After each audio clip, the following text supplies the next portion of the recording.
Hi, Gareth. Hi, great to be on here. Great to talk with you. Yeah, it's been a while since we connected, and I'm glad to hear that so many good things happened since we last talked. So, this is the Six Figure Practice podcast, and we'll be talking today to Gareth Herman. You will talk us through what you're doing in a moment, but we know each other from the good old networking days in the local Boulder Chamber of Commerce. You were a coach, and I was a coach and a therapist. And I think this conversation will be very interesting for the people who are listening because you were a coach and you phased out of being a coach to something bigger, and you have a very unique perspective looking back at the whole journey, not being in it right now. So a great way to start is for you to share where have you been there and what are you doing currently. Absolutely. Thanks for teeing that up. This was several years ago. I started off as a coach. My coaching business was called North Star Consulting. And my target audience was small business owners, and I was helping them with their marketing and their operations, and also around their mindset and their emotions around their own business growth. So when I started that, I was literally living in a tool shed up in North Boulder, because I was able to live there for $300 a month. I think I made $20,000 the first year I did coaching, and grew my coaching practice significantly over time. And really, what I realized as I learned the business lessons of building a service-based business and growing it was that coaching for me as a business model was actually a stepping stone to a larger vision that I had for myself and a larger business that I wanted to build. So I actually was using it as a source of cash flow to then fund my next venture, which I've been working on for the past 3 years. I started Magic, which is a performance marketing agency, and in 2018 with a business partner. And the purpose of Magic is to scale up conscious missions and businesses. And so we do that through paid advertising and digital marketing. And done some pretty cool things in the past 3 years. For example, we ran Marianne Williamson's presidential campaign, and we also ran the Decriminalize Denver campaign, which decriminalized psilocybin in the city of Denver for any of those mental health and psychedelic listeners out there. So it's been a wild ride, and we've grown now from just being me and my business partner initiating the business to we now have 16 employees. We have about 30 contractors that we work with. We did $1 million in revenue last year, and we're on track to do $2 million this year. And and we're in the stage of really building out our management team and layer now, and the business is really set for the next stage of growth and scale. So we're talking at a very interesting time. That can be a good name for a book, I guess, from a tool shed to $1 million in revenue in less than how many years would you say? Well, let's see. When I started the coaching business was beginning of 2016. So 4 years. Yeah. I mean, it was the point. I was literally like, I had a bicycle. I didn't even have a car, and I would go down to the library and I would get books by like Tony Robbins and people. I couldn't afford. I didn't have an Amazon account. I couldn't have. So I was just getting books from the library and biking everywhere. I had like one nice shirt. It was I was eating rice and beans and lettuce and hot sauce. That was my main meal of choice. Well, speaking of sauce, what do you think is the main ingredient in that success, in that transformation?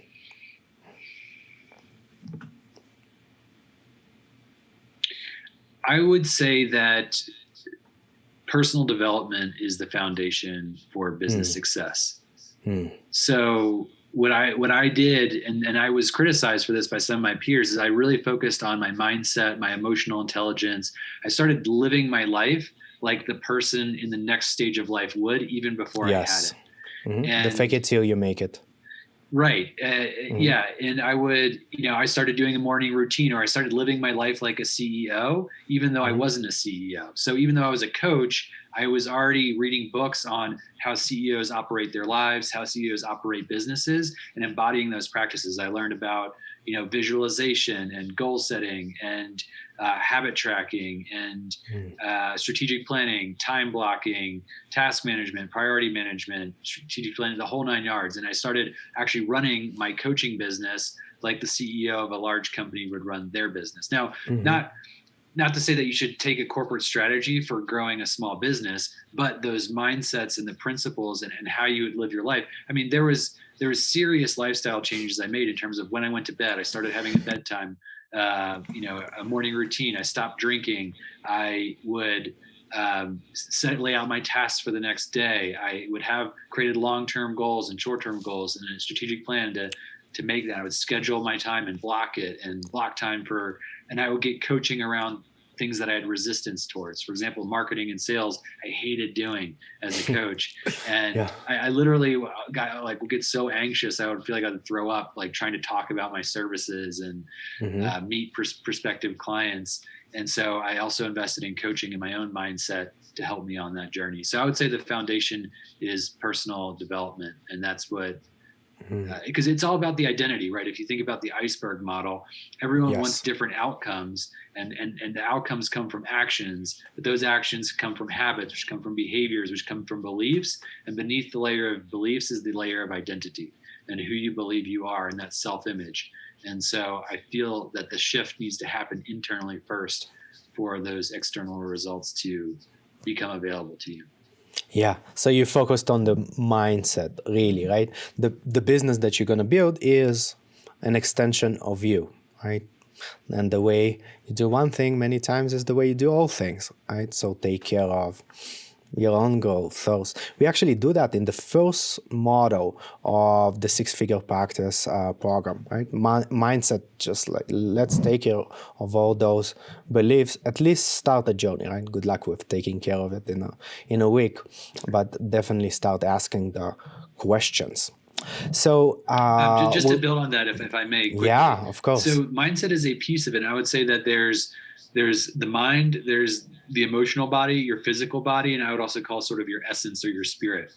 And Mm-hmm. I would say Yeah. that actually, and maybe maybe we're just using different terms, but all of those layers are very important to work on, in my opinion. So, for example, connecting to that more the spirit level of like, what's the why, what's your motivation, what's the purpose, what's the fuel, why are you here, is really important. Also, your physical body. I was changing my diet and not drinking coffee and working out and doing all these things to impact my physical state, because that was the easiest way to impact my emotional state and my mindset, was to go do a workout or connect with peers, and also then working on the emotional layer of whatever happened in my past, and then all of that influences the mindset then of the beliefs and so on and so forth. So I feel like that humans are this complex thing, and it's we have all these interrelated systems, and I personally believe you have to be working on all of them all of the time in order to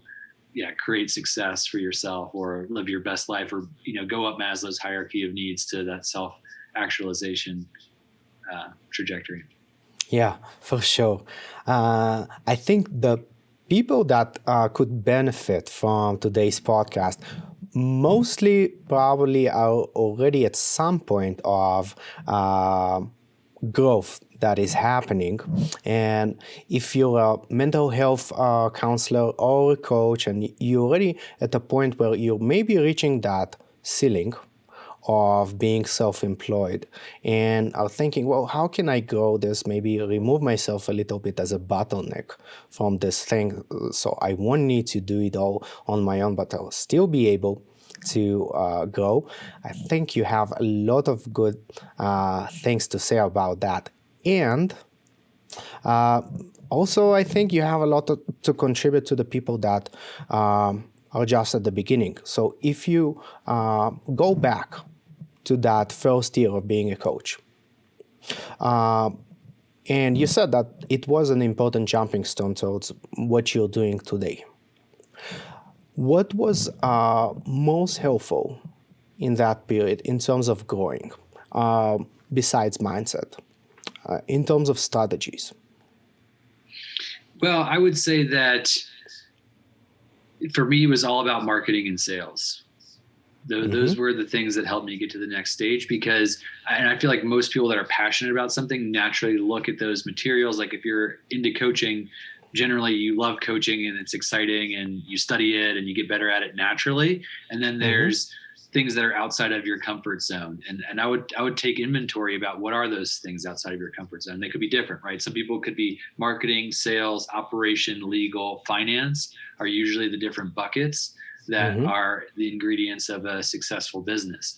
And so most people, myself included, do what's called hiding in your business, where you hide in the buckets that you're comfortable with and that you love, and you avoid the areas that are uncomfortable that will help you grow.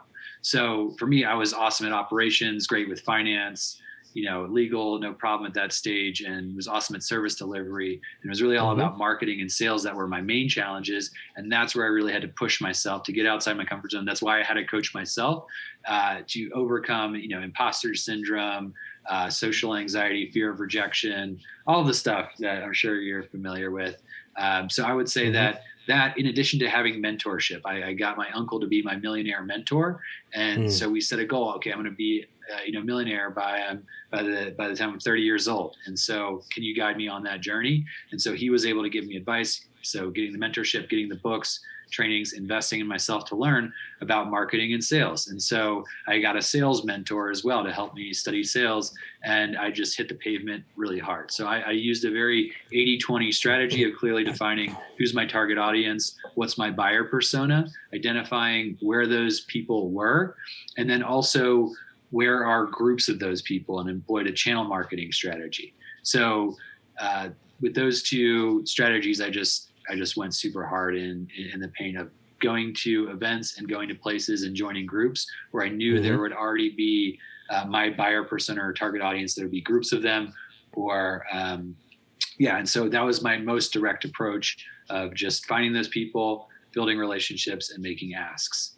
That was the 80-20. And I think a lot of people avoid that. They want to do social media or post some stuff online or do these things that are less, maybe send out a newsletter, an email, or but really the easiest thing to do is just ask for referrals, ask your network for introductions, and show up to where your customers are.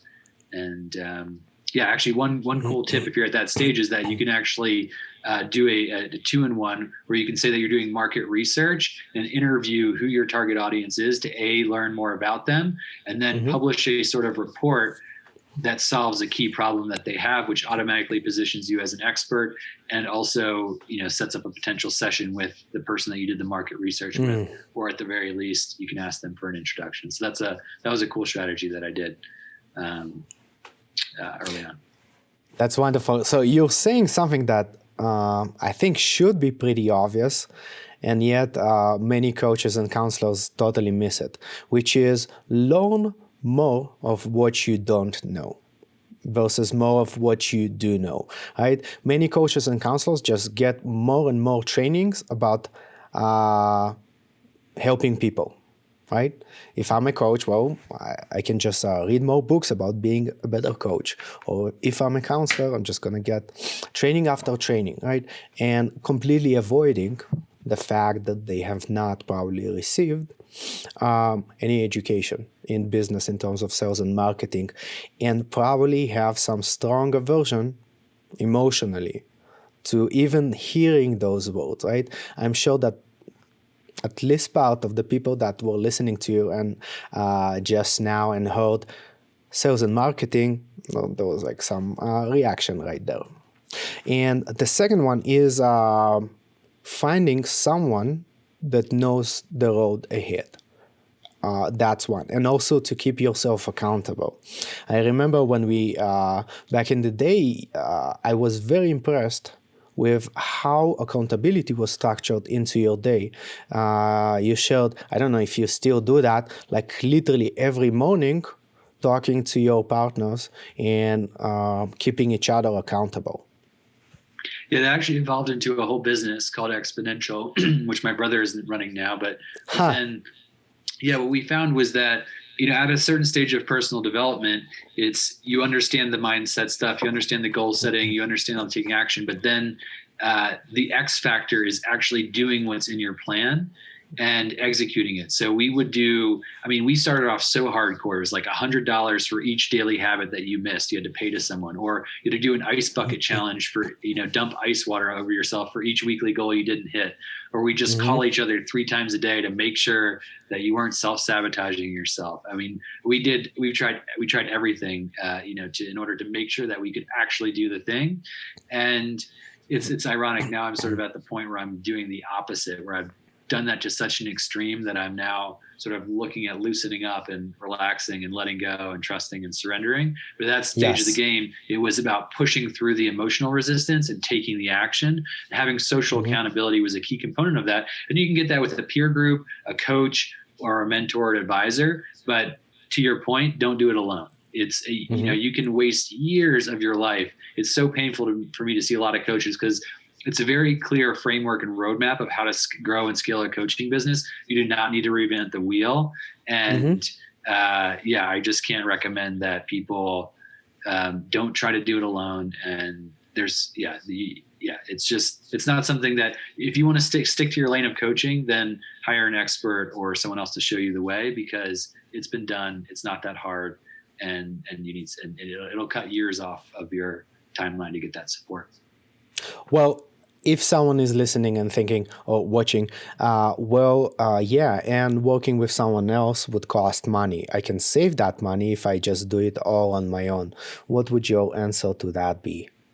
Well, I would say that is some short-term thinking, and that's a breakthrough that everyone gets to have, is that and this goes back to the identity piece, because if you believe that you are successful of doing the thing, then you can see this as an investment and you will get a return on that investment, and there's a longer time frame. So for example, let's say a course costs $5,000, $10,000, $1,000, whatever it is, understanding that, and this is the business owner mindset. This is why the identity is so important, because as a solopreneur, everyone's focused on the cash this month or the cash this quarter, or how much money is in my bank account. And then there's a mindset shift that needs to happen when you go to a business owner, where you understand the making investments and getting returns, and even leveraging debt to grow the business. And there's this internal sense of confidence and security that you need to have in place to know that if you make an investment, you'll get a return. And that's just a foundational shift that people go through. My experience is that everyone just has to go through that, and it can take people years or it can take people months. It just depends on how quickly people can recognize that, see that, and snap out of it. Mhm. But most of the times people have to suffer in order to really have that breakthrough. They need to suffer for a long time before they're like, you know what, I'm finally ready for change. And that's the main driver. And my wish and my hope is that people could see that sooner and quicker, that if they just made an investment, they would save themselves a lot of time and money and overcome that sort of emotional experience that gets in the way.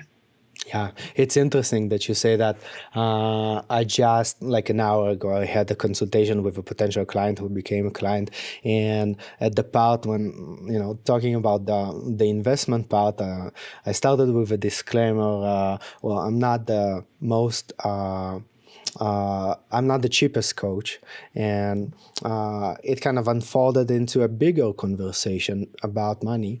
And after that person signed up to be a coaching client, and I asked them, well, what's your takeaway? Which is probably a little tip for the listeners: never end a consultation call with money.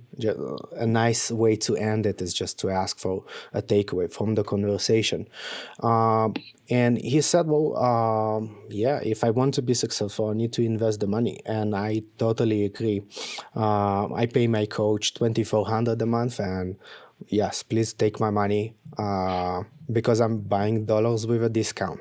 It's that simple for me.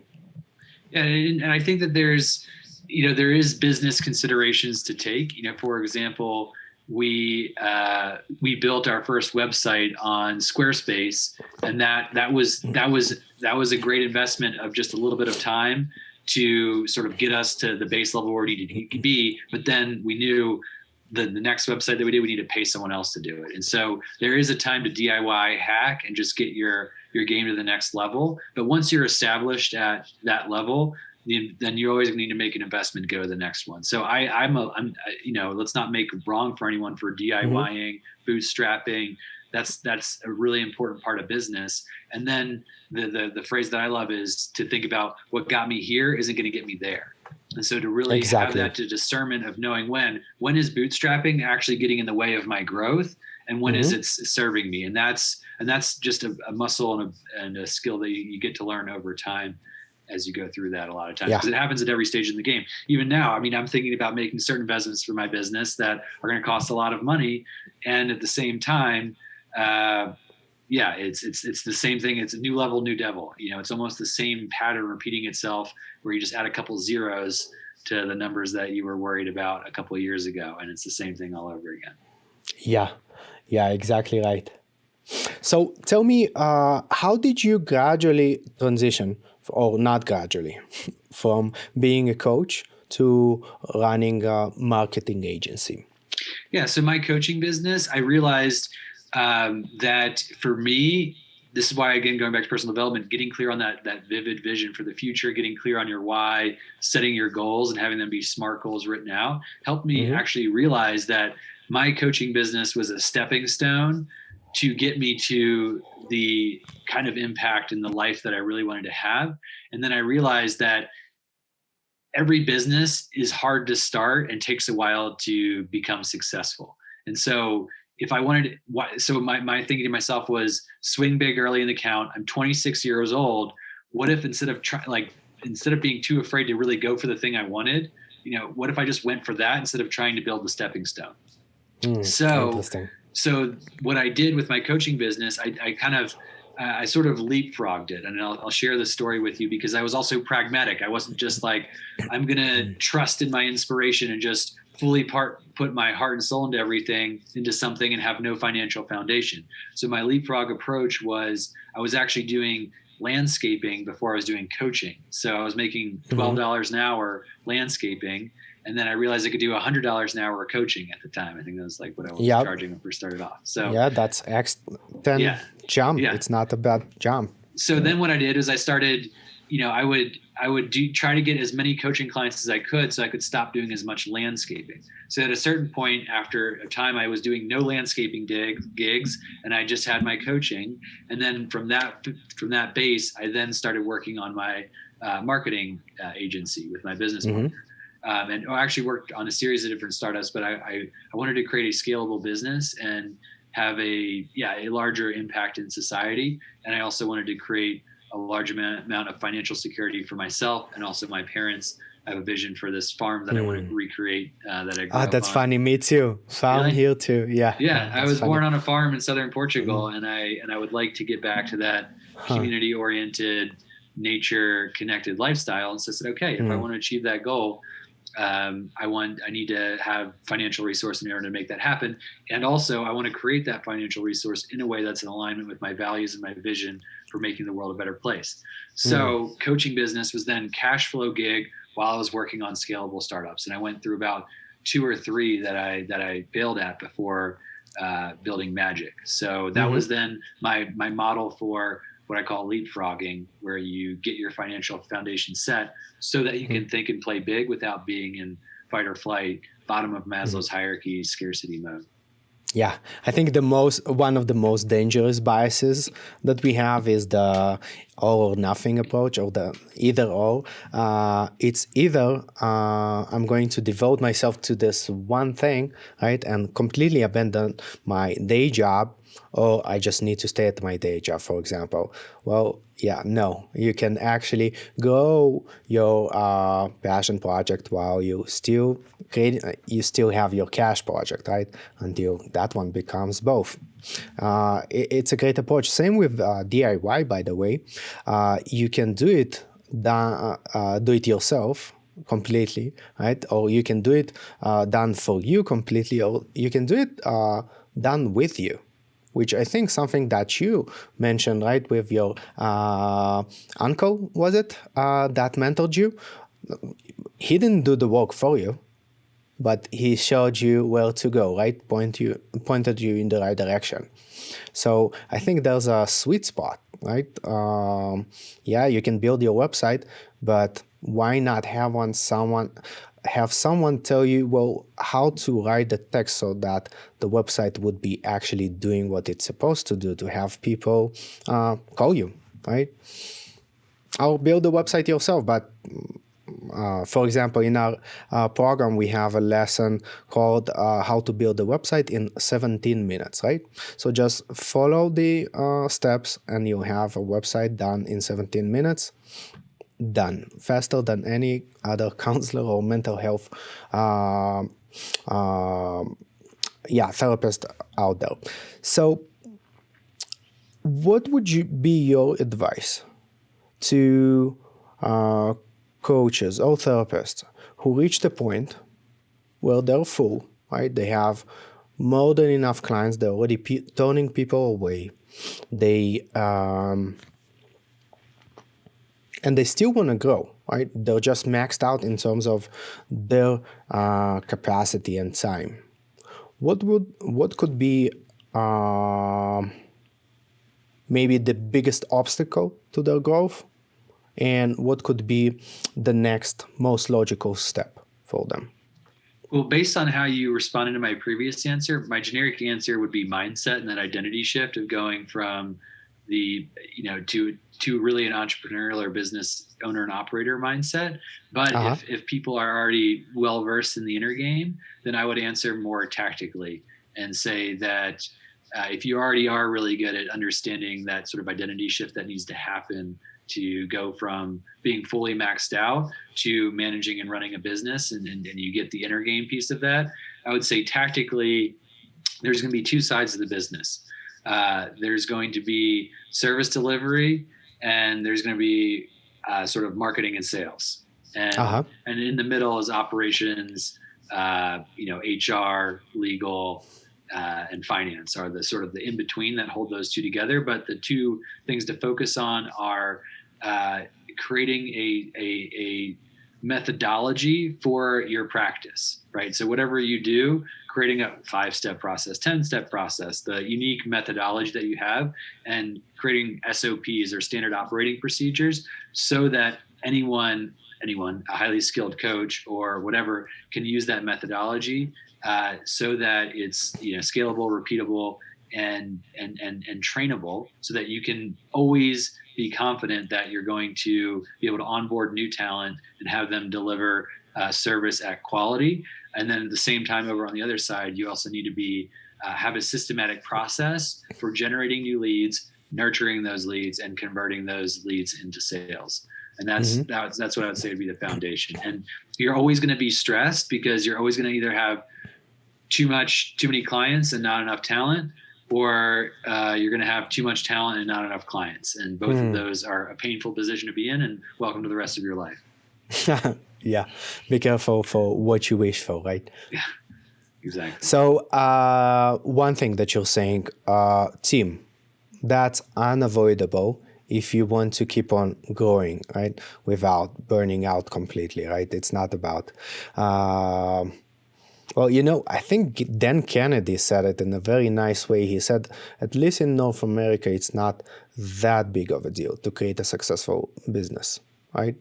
Definitely different for different people and from where you start from. But what is a big deal is to create a successful business while having a great lifestyle, right? So are you just creating another job for yourself where you're busier and more burnout? Or the second thing you mentioned, do you create the systems, right, that could be put in place, assessed and improved with time and delegated to different people, right? So can you share a little bit about the team part? How did you go from right at the beginning of Magic, right? How many people were you? It was you and two other people. Uh, what was the next step in terms of growing a team? And what were you three doing? What were your responsibilities? We did everything, take out the trash, do marketing, do sales, deliver the service that we were providing. We literally did everything. And so what the first thing that you want to do is to be aware of everything that you are doing. So what I would recommend there is creating an inventory list, taking inventory, taking stock of yourself. What are you actually doing every day, and learning how to just set that up into different buckets, because you'll find that some of your tasks are administrative, some of your tasks are finance related, some of your tasks are operations, some of them are service delivery, and most people don't even know what they're doing all the day. They roughly do, but if you actually write it out, that's the first step. So what you can then do is you can create a role. So then assigning a set of tasks and responsibilities to a role, and then you can hire for that role. So for example, some low-hanging fruit oftentimes for coaches are a bookkeeper. That may sound obvious, but not to someone else using an app, or an administrative assistant for scheduling, or things like that. And then you keep on getting those sort of low value tasks off of your plate. You can also do a sort of dollars per hour audit of how valuable is this task. Once you have that audit complete, you can start assigning dollar values to it. And so then you want to get rid of the bottom of the bucket as quickly as possible. All the admin stuff, all the stuff that's out of your expertise you're not good at, until you get to the point where you need to replace yourself. So that if you need to train another therapist or coach, that is the first couple of hires are extremely important, and this is where you can screw it up. So this is the most important part to pay attention to, is what are those first real hires, because they will either make or break your business in that very vulnerable stage. So what can be helpful in that is being very clear about what is the vision of the business, what are the values of the business, and using those, plus more so a character assessment, to assess that first hire that comes on to actually support you with the actual service that you're doing. And I would rate technical ability as actually low or less important than the character and the values alignment. Now, I so agree. Yeah, when you're starting off, you kind of need to hit the nail perfectly on the head, meaning that you need to hire someone that can hit the ground running with very little training, be vision and be vision and values aligned, and really show up powerfully. Now, so and as you grow, you have more time to find not the right people and train them, and so on and so forth. But that's what I would say, that interviewing, so that there's sourcing those people, interviewing them and qualifying them, and making that hire. And I would say that I just gave you some tips for interviewing. The next tip that I would give is do contract to hire, or do a dating period before you actually bring them on full time. Or you can also leapfrog that. Let's say you just contract someone like, hey, I'd like you to take 2 clients off my plate a week. We're going to test this relationship out, and just have you take 1 or 2 clients off my plate, see how it goes. And then you can sort of increase their contract, or you can bring them full time, but please date before you get married. And those first couple hires is really important. Now with the team stuff, so that's some stuff on hiring. Then it's also about role clarity, clearly defining what success looks like for them, and actually having a great job description where you're saying like, hey, this is actually what I want you to do. This is what success looks like. And then having a recurring meeting structure with them to check in on them, to see how they're doing emotionally. And that's where you get to use your own coaching or therapeutic skills, is supporting them in their role, but then also them helping them set their goals, hit their own KPIs, and check in with them frequently. So that's on the talent side. And then back to the systems, that's also where you start to get those systems in place, because those are the 2 things that happen in tandem, is building out the systems, bringing on the people, because the people need to follow the systems, and those systems need to be able to scale and be trainable. So those pieces of the puzzle need to happen at the same time. Yeah. How does it feel to delegate so much? One of the biggest obstacles, I think, for entrepreneurs who understand that they need a team to go, is the reluctance to do so, right?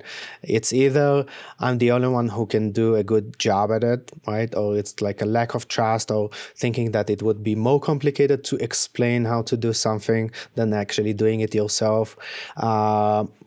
What would you say? And I guess it's back to the mindset piece, right? How to work with that fear of Yeah. So this is, delegating. I would say, first off, normalize it. Everyone struggles to delegate. And what you mentioned, or just name some of them, there's actually, I think, 7 common limiting beliefs to delegation. It's going to take more time than if I were just to do it myself. They're not going to do it as good as I could do it. They could make mistakes. I like to have control over it, or quality. I don't know all 7 of them, but everyone's going to go through all of them. So just to say like, hey, it's completely normal. Yes. And then just to, if you can identify them, see which ones you have, and then work through them.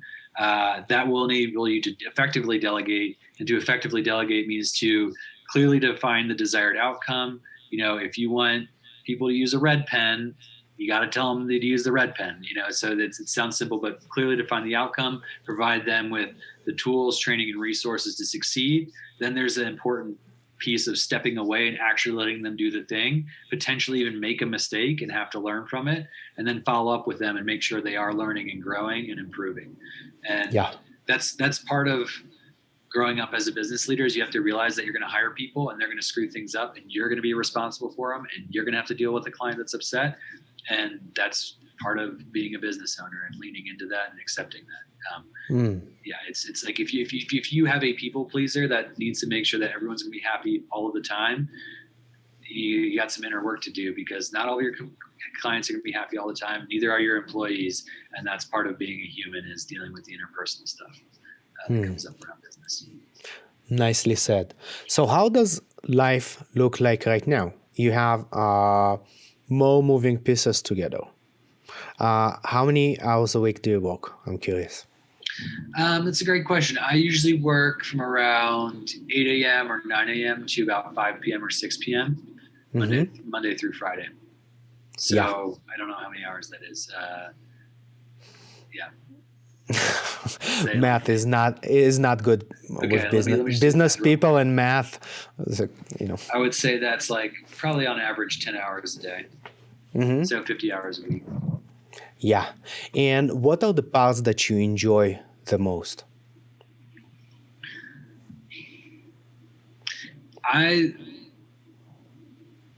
For me, it's kind of like I don't know if we were saying this before the call, but it's almost like building Legos for adults.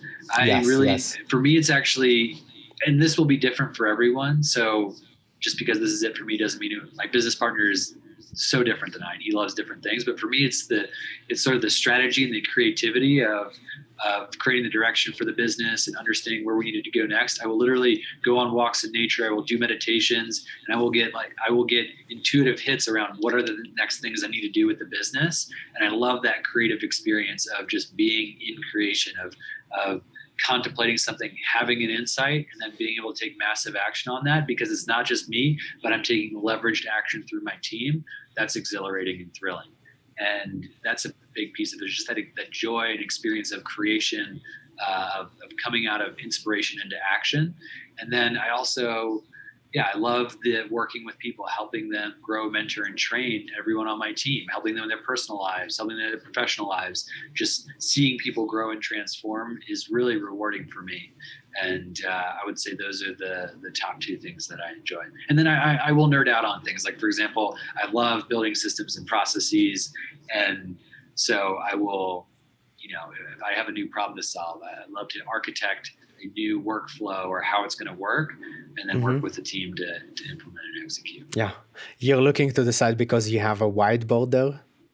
I have a large screen, which I usually do all my work on. I've got a second monitor, Gareth, if someone is listening or watching and thinking, well, okay, I have this, I'm on this Crossroad, I can keep it, let's say 20 clients a week, right? I'm pretty happy with what I'm doing. I can just start saying no, waiting list, or send people away, or I can potentially grow it into something else, right?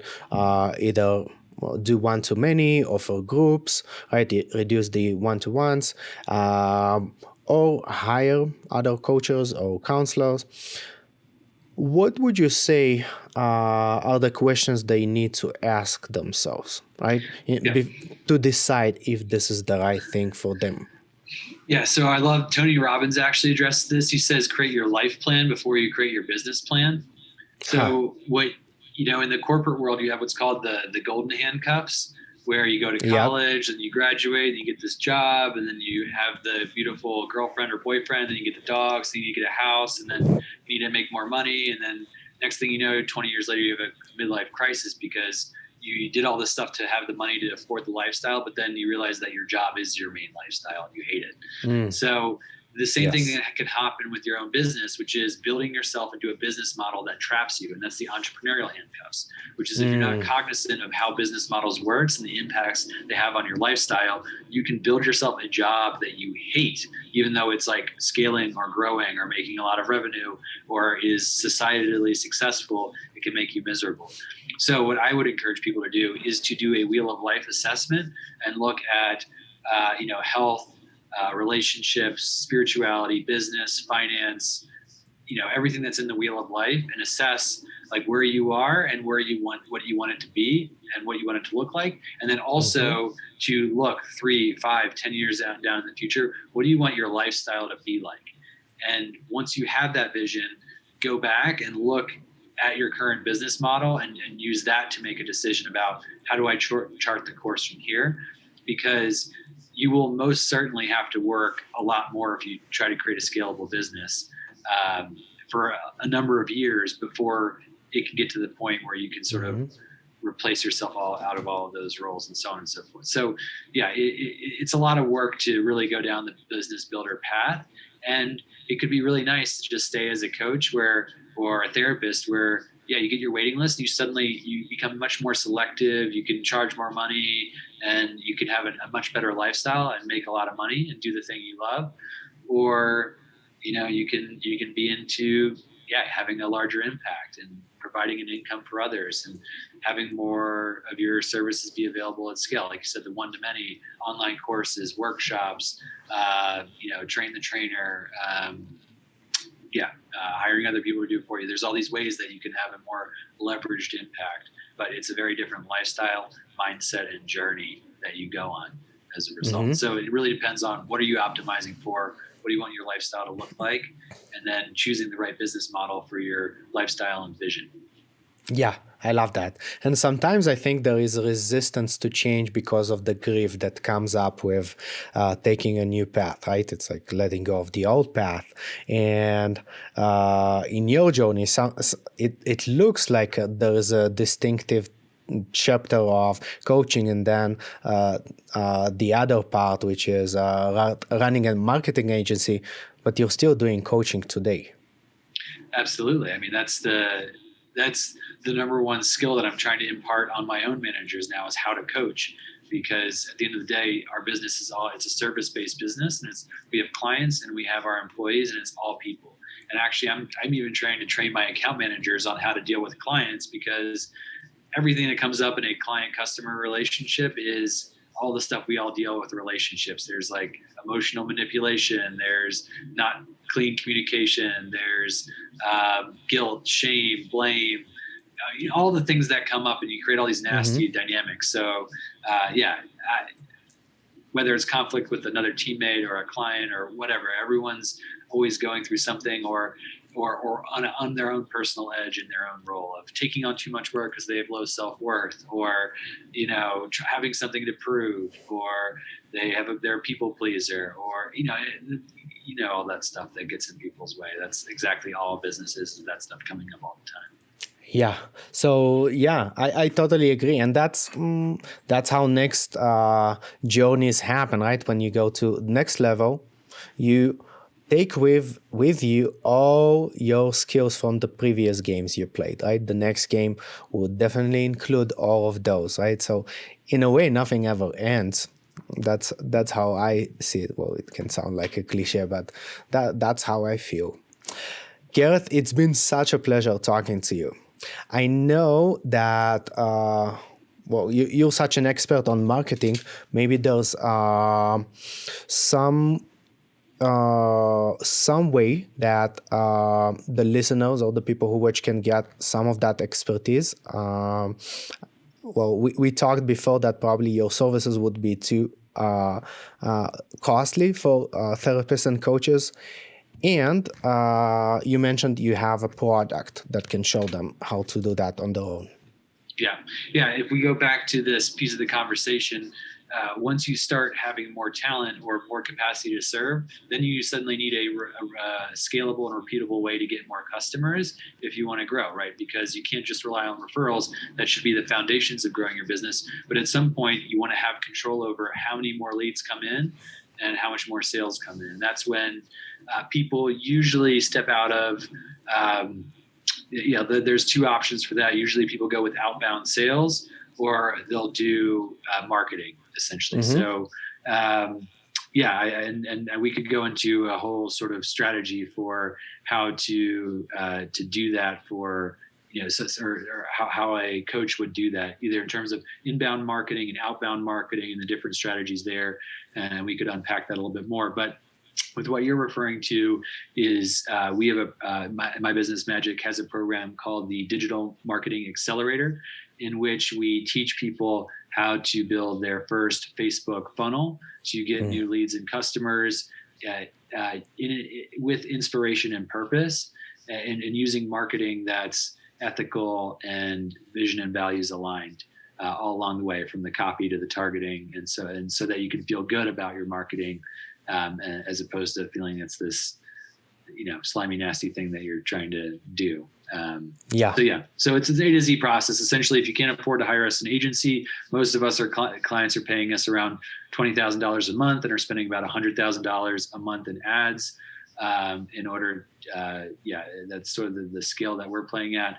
For most businesses, they need a lot less for that. And so we've taken our agency process, compressed it into several steps that you can DIY. Again, going back to that concept that we talked earlier of, how can we just DIY till we get to the next stage where it can make sense to bring on either a contractor or a freelancer or someone you find on Upwork, and then you eventually get to the level where you need an agency or you build an in-house team. And that's the progression there. Wonderful.